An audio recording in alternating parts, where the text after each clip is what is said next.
in the series of stories, this is a very big deal, all right? So we have to create an atmosphere here that you can cut with a knife, that we can all feel. And it's not happening, all right? It's very emotional, it's very moving. And if we can feel it collectively, then we might get something special this evening. All right, so you have to all start tuning in and making it quite real. Otherwise, we're wasting our time, okay? All right, so let's go for it, guys. So let's everyone in position.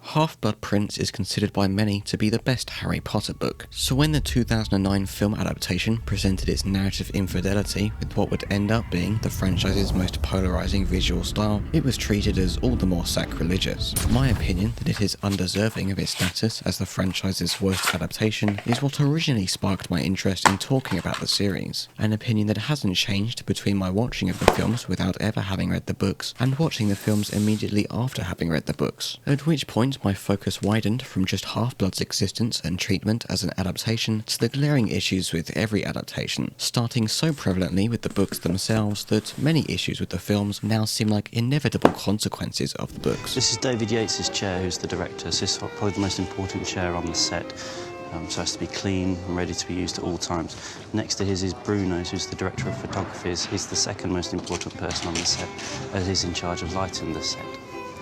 Two very important chairs. Half-Blood's understandably contentious cinematography and colour grading are immediately noticeable in their stark contrast to Phoenix, and if the set design hadn't maintained some familiarity, would have rendered Hogwarts unrecognisable from the saccharine warmth we are meant to feel further from than ever before. Bruno Delbonnel was the cinematographer behind this bold engravement on David Yates' otherwise plain direction. The unblemished tonal density with which he sustains the film's atmosphere, and by extension its narrative substance, having earned the franchise its first and only Academy Award nomination for Best Cinematography. It lost to Avatar. Mauro Fiore for Avatar. Bruno's most notable work prior to Half-Blood was the 2001 French film Amélie. Half-Blood is by no means as vibrant or malicious as the visuals of Amélie, but it does take a similarly impressionistic approach in the opposite stylistic direction, aiming not to accurately replicate real life or realities established by the previous installments, but to paint thick moody brushstrokes on the atmosphere of Harry's 6th year at Hogwarts. Whether it was successful in its moodiness isn't up for debate so much as whether it overindulged and perhaps, in spite of overindulging, still failed to replace the narrative substance of the book, from the relatively scarce romance subplot to the slow-burning, memory-walking Horcrux lessons with Dumbledore. The film could have, with a longer runtime, and at the risk of undermining its carefully somber pacing, maintained these narrative details alongside the cinematography's nebulous explorations of people and the places they inhabit, but from what you might find to be a familiar perspective, such cinematic transparency and adaptational fidelity diminishes the possible significance of reimagining and experiencing a story in a different medium. Though knowledge of the film may in hindsight influence one's experience with the book does still exist in its original form and can be read without watching the film and vice versa. And should we really expect a series written with as many flaws as Harry Potter to be adapted with such faith that all of those flaws find themselves amplified on a very expensive film set? I realise many fans do just want as much as possible faithfully adapted from the original, and that extensive rewrites of such a prominent story is monetarily and reputationally idiotic, but I won't pretend I don't wish the franchise took several razor-sharp scalpels to the book's many ingrained issues, not just because translations need to be made for the story to better suit the film medium, but because I see no reason to settle for the book's long list of shortcomings. Adapting the shortcomings doesn't seem like a good idea unless they for whatever reason happen to work better on film, and avoiding them and replacing them with shortcomings of different cinema-coloured flavours is the fault of either creative laziness or inadequacy. In a more perfect world, book lovers would accept positively impactful changes, understanding them to be genuine improvements when it comes to just the films, whilst maintaining their preference for the book's version. Half-Blood is muddied by mistakes both glaring and baffling, but with the cinematography carrying most of the load, it gets closest to Prisoner of Azkaban in achieving this. Unfortunately, the visuals are, in their artistic intensity, both Half-Blood's biggest strength and one of its biggest weaknesses, depending entirely on whether the viewer buys into the sepia-tinted glasses it's trying to softly don their eyes with. I never realised how beautiful this place was. It unapologetically lives and dies by its visuals, relying on the atmosphere it creates to represent the 6th year of Harry's life at Hogwarts, in which he takes a no less intimate backseat as a fly on the walls of Tom Riddle, Dumbledore, Snape, Draco, and a few of his closest friends. Sequences of murky wide angles that contrast what Hogwarts once was with what the sorrowful weight of everything has made it become. Even if you don't like the way Half-Blood looks or how it presents Hogwarts and the rest of the wizarding world, you have to admire the balls to take such Rembrandtian liberties with the penultimate installment of such a mainstream franchise, seemingly giving Bruno $200 million to do whatever he wants, which is to take his almost monochromatic style to earthy, eerie, candlelit extremes, the flame of Hogwarts burning out like a hazy memory or a faded photograph of no less beauty than it once possessed. Do not assume that whenever a film or any other piece of media has a pervasive style, that it is platforming that style at the expense of substance. In many cases, style is substance, or at least supports it so intrinsically that the two are synonymous. Film directors like, for instance, Wes Anderson or Quentin Tarantino are often attributed with this style over substance reputation because of the consistent keenness with which they adhere to and evolve within the corners they have respectively found for themselves. And though they may not balance style with substance as well as the likes of Akira Kurosawa, Ingmar Bergman, or Andrei Tarkovsky, their films do still, some more prevalently than others, rise to exemplary levels of storytelling both through their styles and in spite of them. Wiggle your big toe. As a result, and most importantly, their styles make their stories more unique and memorable. That Half-Blood achieves this is much more praise than I can give many equally expensive blockbusters. It may not be as nuanced or artistically sophisticated as the works of those aforementioned directors, but it does possess the quality that makes cinema special in bringing concepts and feelings to life in ways perhaps difficult to articulate in words, creating the personal experiences that sit the story firmly in our heads for long after the credits roll. Bruno declined returning for Deathly Hallows out of fear of repeating himself, but regardless of whether that's an excuse, the story of Half-Blood was better suited to this particular gloom of his soft and dreamy style than I can imagine any other installment might have been. The light-hearted happenings of Hogwarts very much temporary against an ominous backdrop of ever-enraging darkness and decay. Half-Blood, although often darker than some might like to view the wizarding world, and reaching such desaturated extremes as Harry and Draco's bathroom brawl, maintains a great finesse in its lighting, colouring and composition. Besides being an obvious outlier in the franchise's unchronological descent into visual darkness, Half-Blood also takes a complementary direction with its soundtrack. Journey to the Cave and Inferi in the Firestorm are the two standout tracks that demonstrate the perilous adventure of one of two of the book's climactic action scenes, and the only one adapted to the film.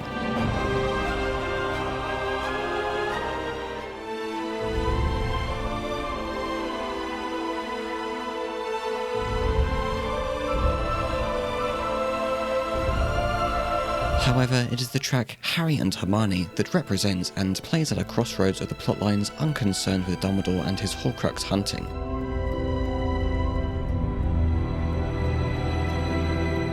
It's just enormous fun.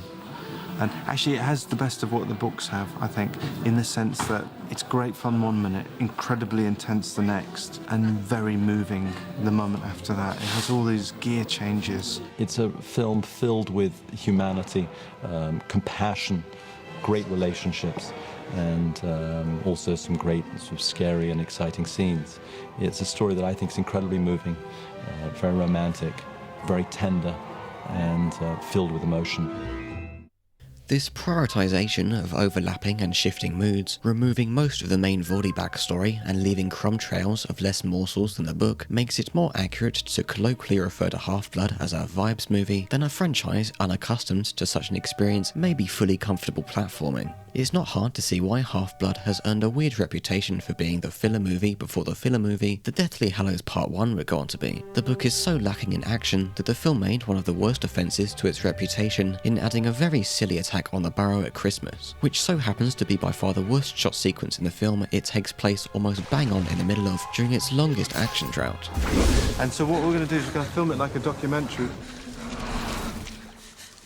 The attack on the Burrow during the wedding in Deathly Hallows can really only be of as little shock as it is if the Burrow until that point remains a safe home for Harry. But Half-Blood diminishing that shock by prematurely attacking the Burrow with such violence it is destroyed, despite it needing to exist for the wedding in Hallows, is the least of the film's issues. The The biggest event of the book's version of Christmas at the Burrow is Harry refusing the new Minister for Magic, Rufus Scrimgeour's offer for him to work with the Ministry, citing their smearing of his reputation and continued support of the witch who scarred his hand during Phoenix. And the holiday ends with him, Ron and Ginny returning to Hogwarts via the Flu Network, a connection especially set up for students to safely subvert the rising risks of Death Eater activity, as makes up most of the tension in the wizarding world that Hogwarts is all but journalistically sheltered from. Perhaps not so much the result of studio meddling or a lack of mid-movie action, although I still suspect that's at least part of the equation. The Burrow attack was added as a condensed replacement of this rising tension. Harry experiencing the terror of a Death Eater attack firsthand, and the destruction of the Burrow considered better pacing and more emotionally charged than hearing and reading of such attacks around Hogwarts. Now, however, we have to ask why Harry's visit to the Burrow was afforded so little protection that Bellatrix and Greyback could swing down for a bit of casual Christmas fun, why they don't snatch him away when he's so close and vulnerable, and why Voldy and the Death Eaters don't know he'll be hiding at the Burrow after leaving Privet Drive at the start of Hallows, as the Order go to great efforts to conceal in the book. Compare this bit of useless fun to the reason behind the attack on Diagon Alley that opens the film, where Greyback abducts Ollivander because Voldy wants some wand lessons, and killing two birds with one stone takes out Wizarding Britain's biggest public supply of wands. The book instead opens with an out-of-place and never followed up on scene with the new Muggle Prime Minister learning about the wizarding world, which is basically just Rowling's way of giving us a block of context for Harry's 6th year. Snape's Unbreakable Vow scene, on the other hand, was adapted to the film, but despite also being disconnected from Harry's perspective and knowledge, it is of much more interest and consequence than the Muggle Prime Minister, as we, the reader, grapple with whether it's Harry or Dumbledore who is right about where Snape's true allegiance lies, the misdirecting answer to which propels the year to its dramatic end. Harry Potter. Who's Harry Potter? Oh, no one.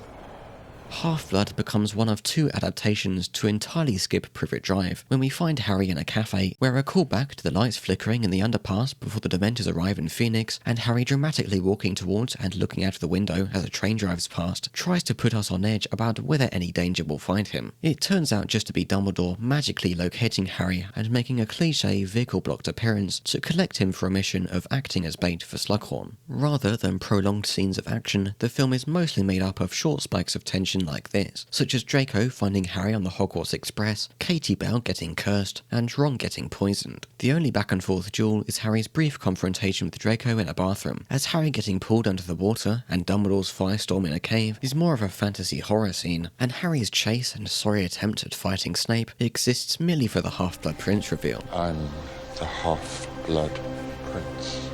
The book scene that best matches the scale of the Department of Mysteries, and would have been a part of Harry chasing Snape had the film adapted it, is known as the Battle of the Astronomy Tower. Most of this battle we only hear remnants of coming from down below, whilst Harry struggles incapacitated under his cloak, watching Dumbledore stall Draco long enough for Snape to arrive and kill him instead. When Dumbledore is killed, and his spell holding Harry under the cloak is broken, Harry pursues Snape by making his way down the tower and through the still ongoing struggle between the Death Eaters and some Order and DA members, the latter of who we assume survive in part because of the luck potion Harry gave them before leaving for the cave with Dumbledore. His suspicions proved right that what Draco has spent all year planning will coincidentally come to fruition this night Dumbledore makes himself so vulnerable. Had that not been the case, Draco's plan would, if Dumbledore didn't intend to die anyway, completely fail. An overlooked oddity of Harry's chase that is more pronounced in the film version is why Harry doesn't go after them immediately, and why the Death Eaters don't kidnap him. Unlike in the book, Harry is not immobilized under a cloak because Dumbledore knows how he'll act, but hiding under the floor, where he uncharacteristically watches Dumbledore's death without acting, and is even found and told to stay silent by Snape before he goes up to help the Death Eaters, putting Snape's loyalty even further into question, as surely if he were a true Death Eater, he would be hostile to Harry. When Harry catches up to the fleeing Death Eaters, Snape tells them to save him for the Dark Lord and to flee before Ministry reinforcements arrive. But in the book, they aren't under so much threat from the attacking Order members they can't steal Harry, and in the film, they aren't under any threat at all. Their job of assassinating Dumbledore was done before anyone could combat them up or down the tower, and their escape consists of waltzing across the Great Hall, where Snape dispatches of an unsuspecting Auror guard, and down and out into the cool night breeze, where Hagrid has already vacated his hut to go mourn Dumbledore with seemingly everyone else. This is what the battle was removed for, more, to focus on the Death Eater's unchallenged defilement of Hogwarts, with the shattering of the Great Hall windows and the burning of Hagrid's hut and the collective grief at the loss of the headmaster who has protected them. Whilst an almost compulsory replacement of Dumbledore's funeral that was cut from the book, I commend their willingness to commit to these emotions at the expense of what would have been a highly anticipated action scene. But as a consequence, it paints everyone's inaction at Hogwarts as incredibly feeble and removes the only major contribution Ron, Hermione, Dumbledore's army, and the Order make to anything involving Harry or Dumbledore in the entire year. All things considered, the book is still, in its novelistic detail, more disproportionately slice-of-life heavy than the film. From Dumbledore's scorning of the Dursleys at Privet Drive, to a Fleur-infested summer break at the Burrow, to Harry's first and only year as Quidditch captain, to apparition lessons in the Great Hall, etc., the book is no less referred to as filler than the film. You might expect the penultimate installment to be heating up for the climax, but the most momentous plot threads of Voldy's backstory and Draco's impossible mission are too simple, happen too much in the periphery, and don't provide the main characters with enough agency. And so it is the quote-unquote filler they feel the year experiencing that becomes the focal point of Half-Blood's identity. And in the school life that makes up this filler, it is the romance that stands out and has a lasting, if only thematic, impact on Deathly Hallows. Sixth story really deals with the relationships a lot, with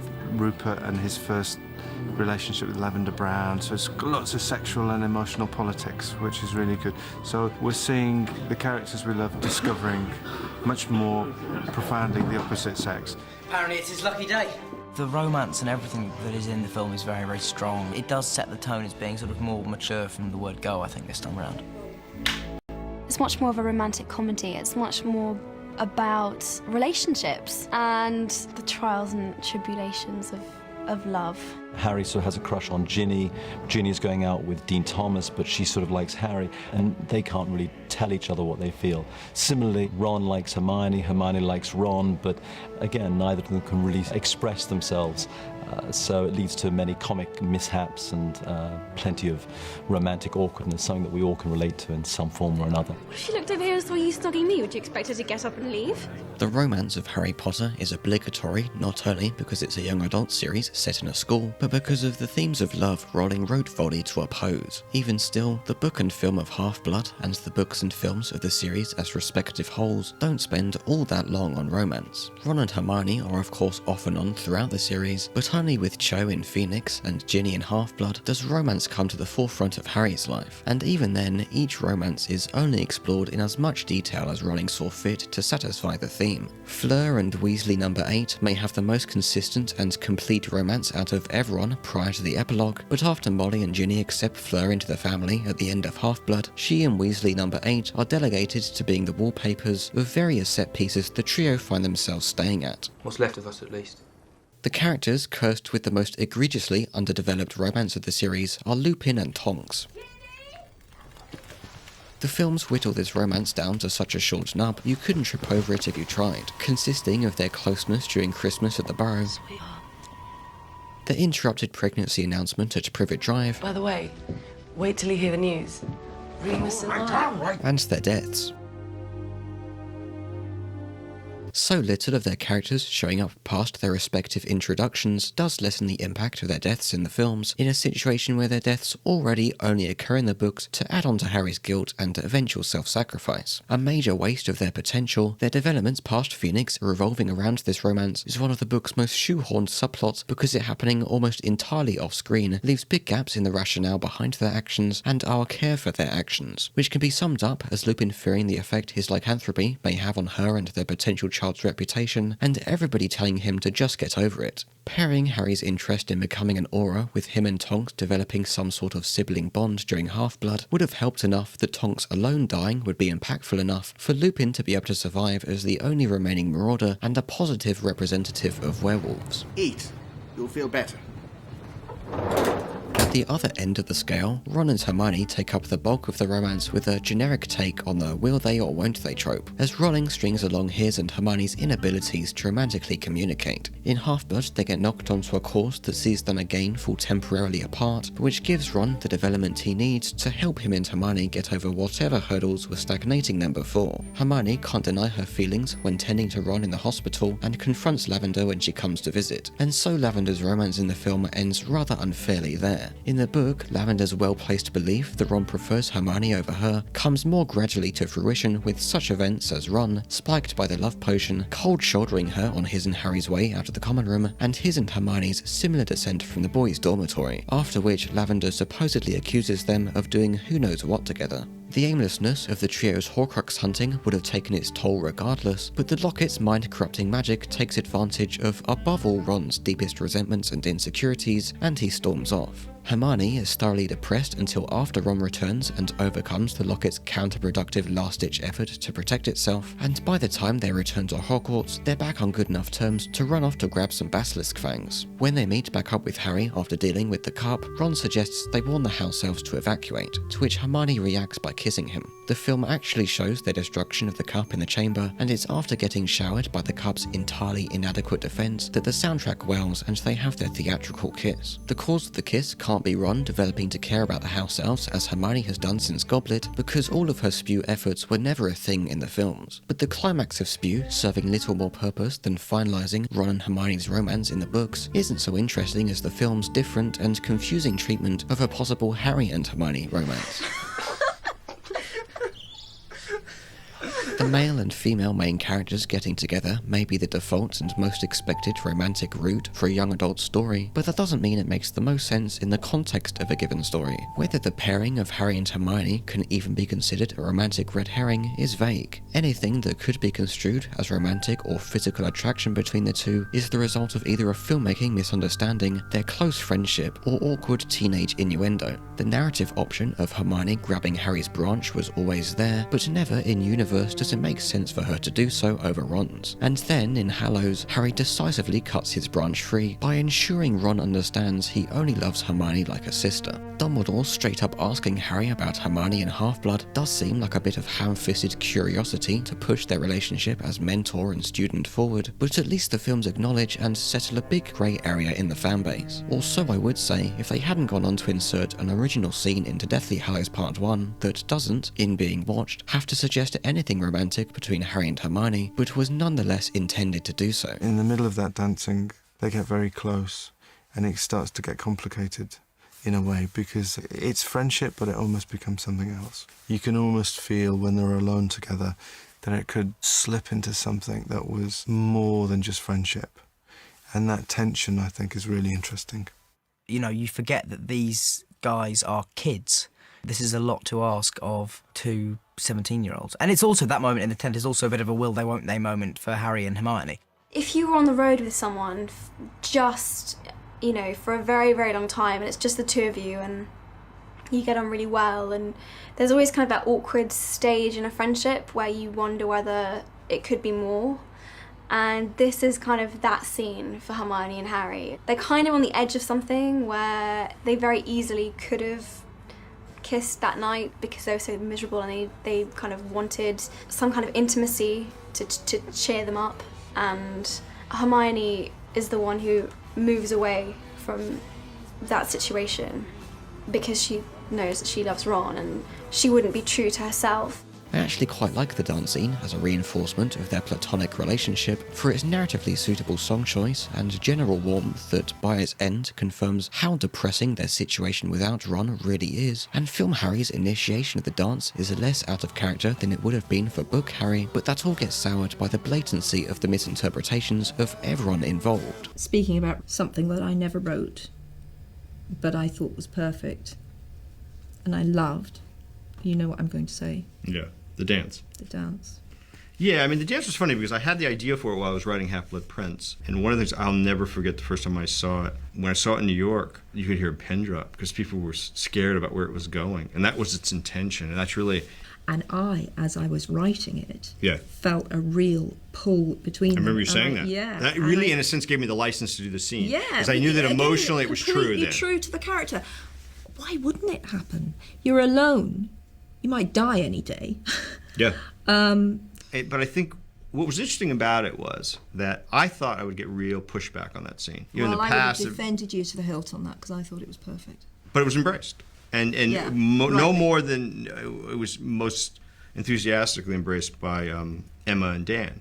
Yeah. And so that told me that it worked, and it was because it was emotionally true to what you'd written. And I think that if you follow it thematically and you're true to the characters, it's hard to go wrong if you're true to them, even if, say, the incident is not identical to what was in the book. But it contradicts what has been established over multiple years and confirmed in the previous year, gives weight to Ron's fears that the two were getting cozy behind his back, and worst of all, ignores Harry's relationship with Ginny, which, whilst alarmingly absent from the films, is one of the main things Harry spends their Horcrux quest yearning for and being motivated by the thought of returning to. The most commonly stated problem with Ginny is that she comes almost out of nowhere as a romantic interest. Her and Harry's slightly prolonged stares and famously mocked force-feeding and shoelace tying aren't much better than Harry's chest monster, but besides the film adapting the book's already scarce romance with as little detail as it adapts everything else, what it uniquely lacks is the genuine chemistry between Harry and Ginny that is essential to justify their romance coming out of nowhere and it lighting such a bright fire in the middle of so much darkness. Like Rowling panicked and clumsily slammed a speedrun Harry's romance labelled button that makes convenient use of everything being from Harry's perspective. To be fair, Harry's many protagonistic experiences have given him a cool enough portfolio to match her. In this 6th year alone, he's been passed ownership of an ancient house the Wizarding Resistance routinely used as their headquarters, and everybody knows he was telling the truth about Voldemort's return all along. He's the Quidditch captain and the chosen one who meets the most powerful wizard in the world for special training, and he's grown about a foot over the summer. It's no wonder all the girls obsessively view him as, Hermione puts it, more fanciable than ever, taking to the bathrooms to conspire how to slip him love potions readily available and disguisable as innocent items like chocolates in Fred and George's jokes shop. Love potions that apparently aren't of a dark or dangerous enough magic to get detected by any of the senses Hogwarts is this year obstructed with. If one thing stands out that Harry finds in Ginny, it's the sense of humour they share. Whether it's the whimsy of wizarding customs, the Roald Dahlian descriptions of unusual people, or the counterbalancing of otherwise miserable circumstances, the humour of the books has always come from Harry, and it's the biggest thing he's always found Hermione to lack. Whereas Harry's time spent alone with Hermione is marred by wishing he could return to having fun with Ron, Ginny's wit and deprecating imitations amuse Harry more than anyone else. Additionally beneficial is their shared values, which they candidly communicate on, most notably during Dumbledore's funeral, where it's more accurate to say they understand their relationship to be on hold than broken up, and Ginny doesn't hold Harry back with pleas of "don't leave me" or "it's too dangerous," but trusts and admires a decision she knows nothing about because she has no reason to expect anything less than good of him. At the end of it all, once Voldy has been defeated and Harry has had a nice long rest, they can commit to their heart's content, and over the next 19 or more years, Harry becomes an official part of a wizarding family with plenty of members to spare, and which Hermione also joins through Ron. That end in the epilogue is what Rowling claims to have most stringently conserved since the beginning of her writing journey, but everything up until reaching that end leaves a lot to be desired. That Harry and Ginny's time together at Hogwarts is fleeting may be the bittersweet point, but that doesn't stop its meagreness diminishing the thematic through-line motivating Harry on his Horcrux quest in Hallows, and the film somehow earned a reputation for being disproportionately romantic whilst dropping the few small balls the book gave it to juggle. After kissing in the Room of Requirement, nothing more of their romance is shown or mentioned until the end of the film when the trio are looking out across the Hogwarts landscape and Hermione, not Ron who silently sits in the background, confirms that Ron approves of Harry and Ginny being a thing. Ron's okay with it, you know. You and Ginny. Then in Hallows they briefly hug and kiss a couple of times, and that's it. As has been poked fun at, it's not inaccurate to say Film Harry has more chemistry with the waitress he asks out in the cafe. Hey, I was wondering... 11. That's when I get off. The blame can't all be dumped on Bonnie Wright, if at all. When Ginny's casting for the first half of the series would have looked for a shy girl, she barely shows up even in the entry she's most plot relevant, and she has to embody a complete personality shift for the second half of the series. That's a lot to ask from an actor of any age, and it's clear the blame mostly lies with the writing of the blandest romantic material imaginable, a far cry from Ginny's feisty charisma that enchants Harry in the book. Don't you trust me? The film's romance falls so flat, I can almost go so far as accusing them of capitalising on the popularity of the other major young adult series at the time that has since become infamous for its romance, the first film adaptation of which came out the year before Half-Bloods. Say it. Not only was Twilight popular in large part because of its romance, the books had a significant overlap with Harry Potter's audience, and as big as Potter was, it wasn't immune from the influence and pressure from its competition. Stop. Stop. This, I assume, must have played some part in Half-Blood's adaptation, prioritising romance over the Voldy backstory, despite lacking enough high-quality material to justify it. When I'm around, keep the snogging to a minimum, please. Like, that's going to happen. The quality of the romance may remain low, but this imbalance could have been alleviated by providing an equally long concentration of Voldy backstory. Not necessarily even one that adapts all of the memories, because other than a 20-minute chunk of romance in the middle of the film, the subplot they're left to, in absence of much of the Voldy backstory, break things apart with, is Draco's perspective of fixing the Vanishing Cabinet. Though Harry's efforts to tail Draco are minimised, had we not instead been given this access to Draco's perspective, the film would have felt even more disproportionately romantic. In the book version, they follow Draco through Diagon Alley under Harry's cloak and use an extendable ear to hear his conversation inside the somehow still standing Borgin and Burkes that is well known for its shady magical items. Draco shows a frightened Borgin what can only be a dark mark on his arm and threatens him with Fenrir Greyback, basically confirming that Draco is a Death Eater or in cahoots with Death Eaters. For as scary and violent as he's supposed to be in the books, nothing much can be said about Greyback's virtually nameless existence in the films. From here on starts Harry's obsessive speculation about what Draco is doing for the Death Eaters, and Ron and Hermione's denial that he even is a Death Eater. Harry is under the impression Draco Malfoy is now a Death Eater. Okay. After participating in the war during Phoenix, they might now consider him small fry, but their denial the son of a confirmed Death Eater might actually be involved is a ham-fisted way of ensuring Draco's plans go mostly undisturbed. It gets to the point that Harry hesitates to tell McGonagall his theory about Draco after recognising the necklace that cursed Katie Bell to be one that was on display in Borgin and Burkes. McGonagall points out Draco wasn't even in Hogsmeade that day because he was serving a detention with her, and therefore couldn't have Imperiused Katie Bell, though it later turns out Draco had Imperiused the three broomstick landlady, and she both Imperiused Katie Bell to take the necklace, and later sent the Poisonsmead to Slughorn, demonstrating how overpowered and underutilised the Imperius curse really is, and how easily a single wizard could amass a personal army by creating an epidemic chain of Imperius curses. With the help of Dobby and Creature, it takes Harry longer than it should have to figure out that when Draco disappears from the Marauders map, he's inside the Room of Requirement. He can't break into the room because he doesn't know what Draco has turned it into, unlike how Marietta told Umbridge what Dumbledore's army had turned it into, and her apparently therefore being able to crash in on one of their meetings. In the film, they do spy on Draco in Borgin and Burkes, where both Greyback and the Vanishing Cabinet can be seen. Harry does eavesdrop on the train, where Draco isn't quite so self-incriminating. Just see, I don't think you'll see me wasting my time in charms class next year. Harry does blame the cursed necklace on Draco, with such amazing proof as, I just know. You just know. Arthur does make an inquiry and tells Harry about one of the Vanishing Cabinets. The object that Draco is so interested in is a Vanishing Cabinet. Harry does follow Draco into the bathroom and nearly kills him.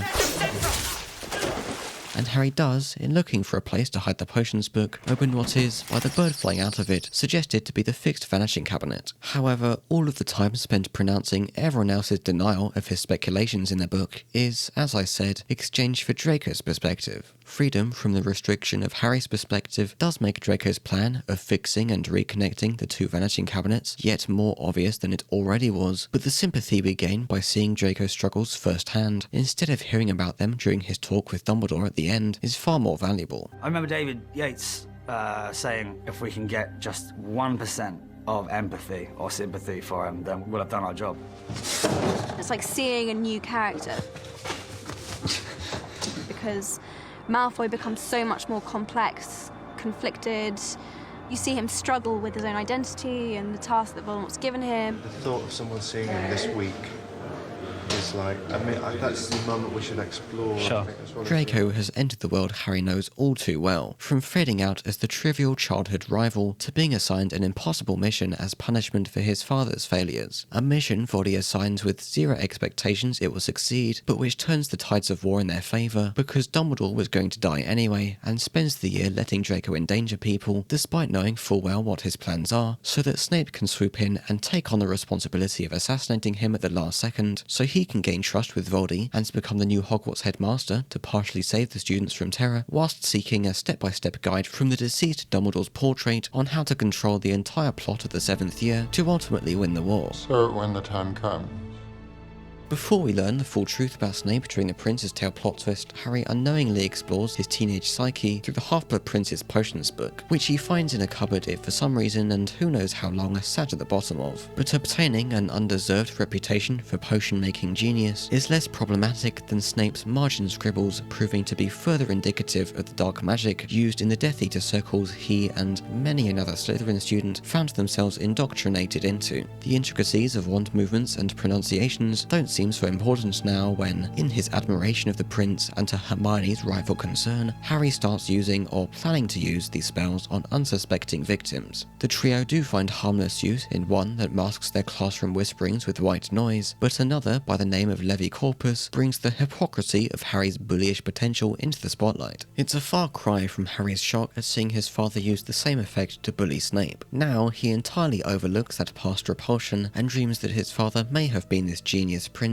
he so desperately wants to feel close to. When Harry reads a spell Snape labelled only for enemies, he thinks to use it on McLaggen for his pomposity, his goalkeeper rivalry with Ron, and for having sent Harry to the hospital with a bludger to the head during Quidditch practice. As it turns out, when Harry and Draco's character arcs violently collide, McLaggen was most likely to have evaded Harry's petty power tripping, the spell lacerating Draco's chest open enough for him to be saved only by Snape's close-by use of a complicated-sounding counter curse he, as the inventor of this spell, may be the sole person capable of. This is the "oh shit, what have I done" moment the film better clarifies Harry's immediate change in attitude towards the prince with. In the book, after Snape demands he turn in whatever he learnt the spell from, Harry rushes to hide the prince's book in a wardrobe next to the vanishing cabinet, inadvertently discovers the location of Ravenclaw's diadem a year early, gives Snape Ron's book instead, and doesn't go to retrieve the prince's book because he gets distracted by the happiness of his romance with Ginny. In the film, Ginny actually initiates their trip to the Room of Requirement and hides it for him to save him from the temptation of going to retrieve it. Responsible, sensible, and well suited to how appalled she was to learn Harry was taking advice from what seemed to be an old student's diary, this morally grey period of Harry's youth getting skipped over so much by the film doesn't do the nuance of his character any favours, contributing to his status as a blank slate audience insert.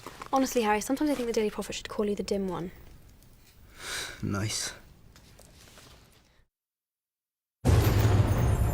What you are looking at are memories. In this case, pertaining to one individual, Tom Riddle.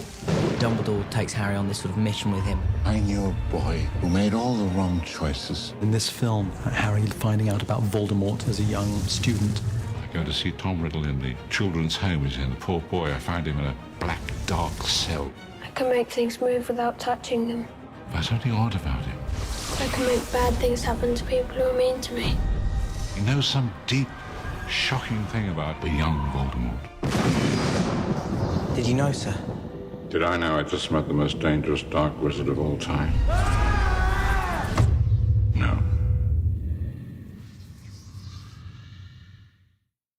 Of 6 memories the book uses to detail Voldy's backstory and personality, the film only adapted the bare bones of 2. Dumbledore's own memory of first meeting Voldy at an orphanage, and Slughorn's memory of his complicity in something crucial to Voldy's creation of Horcruxes. Also, Dumbledore wants Harry to acquire the undoctored memory to confirm. In Harry's first private lesson of the film, we see how their journeys through each memory won't be taking the Christmas Carol route of becoming an invisible observer, as was previously the case in Goblet and Phoenix, thereby disallowing Dumbledore to address Harry with clarifications about what is unfolding before them in real time. Hogwarts is not a place for mad people.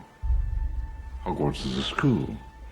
In this memory, Dumbledore recruits Tom to Hogwarts, and among his aptitudes for magic and Parseltongue, we establish his affinity with the number 7, his purloining of various trinkets from other children in the orphanage, and the cave Harry and Dumbledore would later find to have once hidden a Horcrux. In Slughorn's false memory, Tom's creepiness has moulded into a Machiavellian charm, placing him front and centre in this Slug Club round table meeting. He lags behind after the end of the meeting, but what he asks Slughorn when he has the professor alone and with his social defences down has been inaudibly obscured, and the memory is promptly waved away by the theatrics of Slughorn's angry dismissal. It does seem like a shoddy edit job, but maybe memories can only be doctored so much, and with the delicacies Slughorn didn't have time for when Dumbledore made the request. Do you mind if I use the loo? No, of course.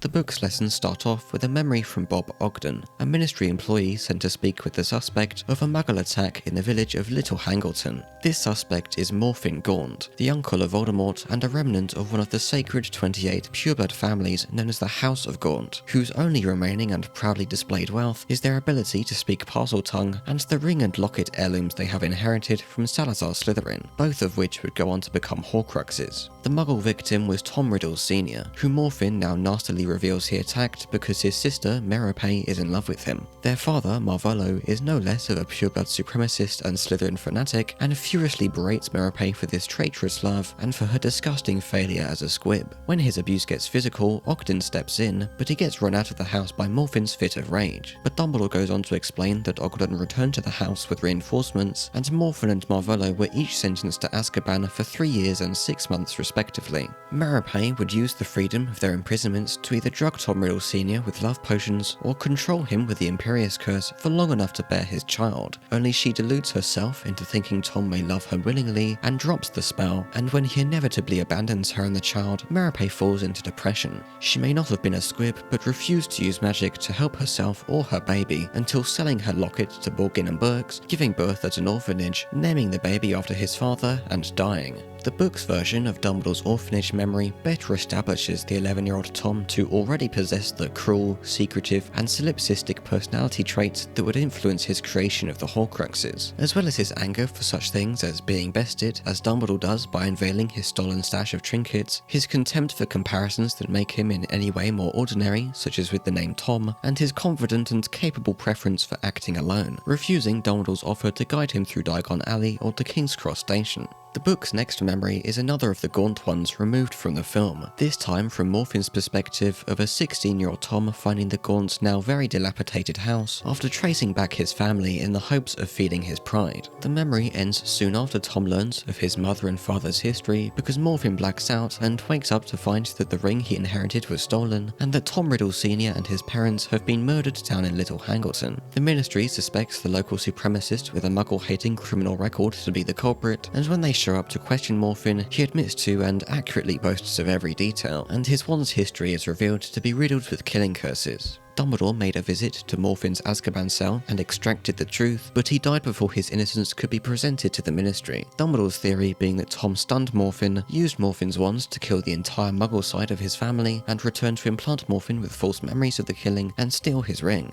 The only real difference from the film's version of the fake memory is the doctoring not being so obvious, and that we hear it was Horcruxes Tom asked about, which just enables Harry to earlier confide in Ron and Hermione about what Horcruxes might be. Dumbledore tasks Harry with persuading Slughorn to divulge the real memory, but there's still 2 other memories left for them to explore, though neither of them is as important or interesting for the film to have adapted as the Gaunt and orphanage memories. They just further illustrate what those 2 already identified about Voddy's sour relationship with love and his motivations for turning the things he does into Horcruxes. The first is a memory from a house elf called Hokey, whose master, Hepzibah Smith, is routinely visited by Tom during his time working at Borgin and Burkes. Hepzibah's infatuation with Tom leads to her revealing 2 of her most prized possessions, Helga Hufflepuff's cup and Salazar Slytherin's locket. Tom is of course interested in each artifact for reasons beyond his treasure hunting job, and as the memory ends, Dumbledore explains that Hokey was blamed for poisoning Hepzibah to death 2 days later, the cup and locket were missing, Tom vanished from Borgin and Burkes, and no further investigation was made because of Hokey's modified memories and the Ministry's predisposition to suspect house elves. The final memory is Dumbledore's perspective of Tom, now going by Voldemort, returning to Hogwarts to again request to become the dark arts teacher, claiming his 20 isolated years spent pushing the boundaries of magic will be of good use to Hogwarts' young minds, his once handsome features noticeably blurred throughout the meeting, certainly as a result of having further split his soul into Hufflepuff's cup and Slytherin's locket, items pertaining to Gryffindor and Ravenclaw most likely being what he sought to steal. The Sword of Gryffindor does to this day, and most crucially remains safe, but Voldy had learned the location of Ravenclaw's diadem to be the room of requirement he, it seems, wasn't entirely wrong to arrogantly believe himself special to have found. It's anyone's guess how Dumbledore has gone all this time not knowing about the room, when he has himself referenced the room by talking to Karkaroff during the Yule Ball about a mysterious disappearing bathroom, and among the entirety of Dumbledore's army using it during Phoenix, such other Hogwarts residents as Trelawney and Draco have repeatedly used it.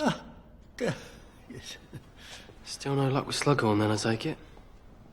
After his slothful attempts to acquire Slughorn's true memory caused the professor to avoid him, Harry drinks his liquid luck potion that Rowling had the foresight to limit, if only inadequately, the possibilities of. The potion's recipe being of particular complexity, danger, and time commitment to brew, and its overuse ruining the lives of those who rely on or become addicted to it. Whether because of physical or psychological side effects or something more magically abstract isn't clear. Besides large quantities being toxic, all Slughorn specifies is that using the potion too frequently is reported to cause overconfidence and recklessness, and that he has used the potion only twice in his life, resulting in 2 perfect days. How the potion so perfectly aligns the events around the consumer to benefit them as much as possible is the kind of inexplicable magic small doses of can be put to good use, and both the DA's use of it during the Battle of the Astronomy Tower and Slughorn's subtle use of it during the Battle of Hogwarts, where they don't absolutely dominate their enemies and still obtain injuries, demonstrate why its power not going beyond one's natural full potential is so crucial to the magic not undermining the narrative tension. Surely you realise I can't allow you to go roaming the grounds by yourself?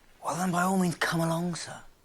Radcliffe's performance during this comedic sequence is often cited as a highlight of the film, and the book features some additionally humorous benefits of his intoxication, most importantly coming across Slughorn and enticing him down to Aragog's funeral with the chance of obtaining some valuable acromantula venom, and then during the after-party successfully non-verbally casting the refilling charm to get Slughorn more drunk. Though less detailed, the film maintains the pleasantry of the whole affair, and, in regards to Slughorn's true memory, improves it by Slughorn getting more than drunk enough of his own accord and talking himself into giving it up through his fondly bittersweet account of a magical fish Lily gifted him as a student dying the same night she did. Without it feeling too melodramatic, Harry responds by asking Slughorn to be brave like Lily was when she protected him, playing to his emotions rather than trying to guilt him into divulging the memory like he's closer to doing in the book's version. The bad taste I get from Harry's approach in the book being awfully reminiscent of Dumbledore's manipulations, such as Harry thinking he's safe telling Slughorn he needs the memory because he's the chosen one, because Slughorn won't remember this in the morning. Can you only split the soul once? For instance, 6 and 7? 7? Merlin's beard, Tom. Isn't it bad enough to consider killing one person? It'll be our little secret.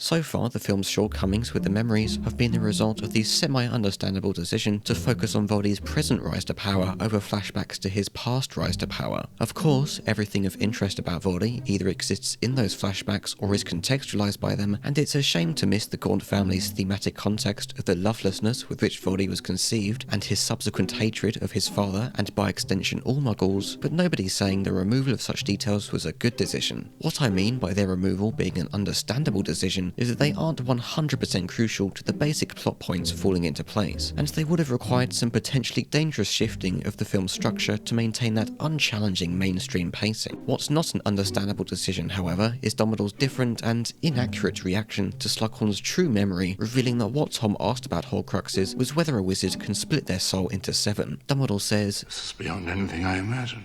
And on top of not clarifying what he believes each Horcrux to be, he decides, "Could be anything.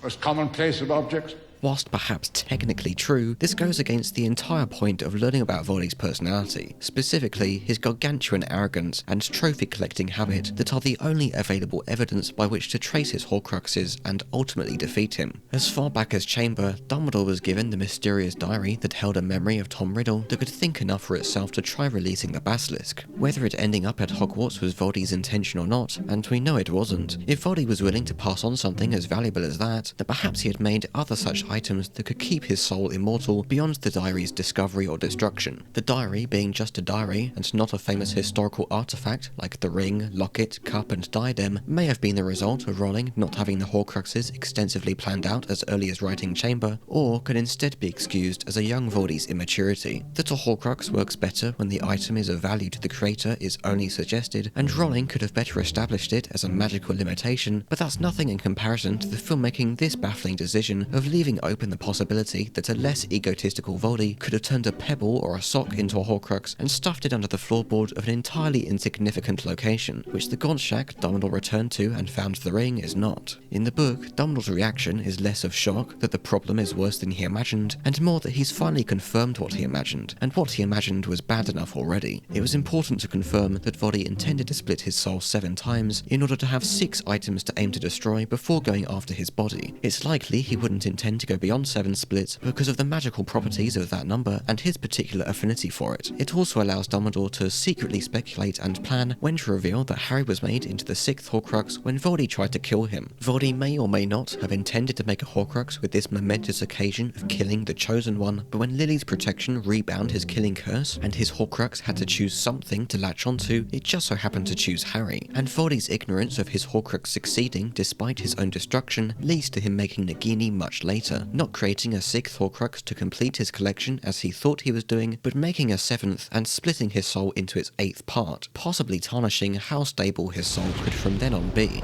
It was a really tricky decision to make 2 movies out of the book, but when I was working through the set pieces I would have loved to have put in one script, it quickly transpired that it would have been the most expensive film in the history of cinema ever. I was very much against doing it as 2 films. I thought it was a terrible idea. When it was initially mooted by Lionel Wigram, who's now an executive producer on the film, I said it's a bad idea. Because we hadn't done it, why would we do it now? And then Steve started breaking down the book. It just became increasingly clear that everything in this book is relevant, and so many loose ends are tied up that if we were to leave a lot of it out, the film wouldn't make sense and we wouldn't be really bringing the books and the films to the conclusion that they deserve. Of course, there was a moment a few months later, once we'd announced that we were going to do 2 films, that Steve came to me and said, you know, David, there's almost enough in here for 3. I went, no, we got it. So anyway, it's 2. Sometimes I don't know where this dirty road is taking me. Sometimes I don't know the reason why, so I guess I'll keep gambling, lots of moves and lots of rambling. Well, it's easier than just waiting around to die.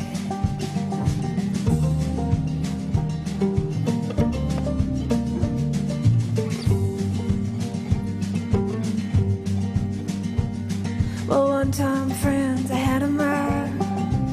I even had a bar.